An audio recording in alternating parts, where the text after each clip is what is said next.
প্রিয় দর্শক, আসসালামু আলাইকুম। বালারহাট ইউনিয়ন আমি আলছি। এই দেখেন, এই যে কিসমতকাল যাওয়ার রাস্তা, এটা কিসমতকাল যাওয়ার রাস্তা না? এই রাস্তাটার বেহাল অবস্থা, যদিও বৃষ্টি নাই। হ্যাঁ, আমাদের এই মিঠাপুকুর থানা, জেলা রংপুর, এই 5 নম্বর ইউনিয়ন বালারহাট।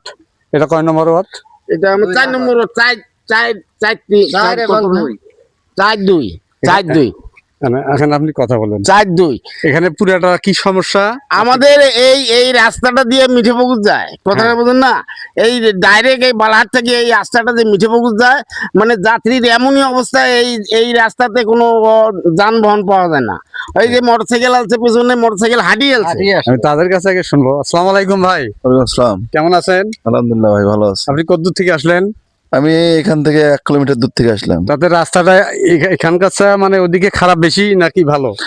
বর্ষাকালে এবং শুকনাকালে দুই অবস্থাতে এই রাস্তা দিয়ে চলাচল অনুপযোগী, চলাচল করা যায় না।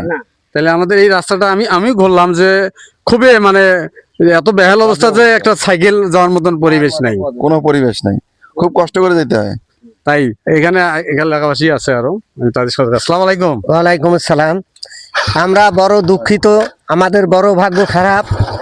এই রাস্তায় এই ওয়ার্ড 4 নম্বর ওয়ার্ড ক্ষুদ্র ঝালাই রাস্তা মিঠাপুকুর হইয়া বালারহাটে প্রবেশ করে। এই রাস্তায় কোনো লোকজন হাঁটনা ছাড়া চলাফেরার কোনো উপায় নাই। এই রাস্তায় কোনো গাড়ি চলে না, মোটরসাইকেল চলে না। যদি কেউ আসে ভ্যানের পিছনে, গাড়ির পিছনে ঠেলি 10 জনে তাকে বালারহাট পৌঁছে দিতে হয়। একটা অনেক রাইতে একটা মানে খুব গর্ভবতী যে কেউ একটা অসুস্থ গাড়ি অ্যাম্বুলেন্স দরকার হয়, কোনো অ্যাম্বুলেন্স যদি এই রাস্তায় ফোন করা হয় বা ত্রিপল লাইনেও যদি পুলিশের কাছে ফোন করা হয় কোনো আপদ বিপদে, তারা রাস্তার এই কন্ডিশন দেখে তারা কখনো এই রাস্তায় ঢোকে না। এই জন্য আমার মহোদয়ের কাছে আমাদের অনুরোধ, যত তাড়াতাড়ি আমাদের রাস্তাটা করে দেওয়া হোক। এই নতুন সরকার, নতুন এমপির কাছে আমাদের এই অনুরোধ, যেন এটা একটা রাস্তা, যেহেতু যোগাযোগ অনেক মানে শত শত বাড়ির ঘর পরিবার আছে, তারা যেন সুন্দরভাবে যাওয়া আসতে পারে। এখানে তারা মনে করেন অভাবে তো মনে করো রাস্তা চলাচল করতে পারে না একদমই। চাই হ্যাঁ, এখানে আপনার প্রিয় দর্শকেরা দেখলেন, যেহেতু এই রাস্তাটা অবশ্যই মানে অনেক দূর থেকে আমাকে যদিও কমেন্টে জানাইছে কয়েকদিন আগে, আমি আসতে পারি না।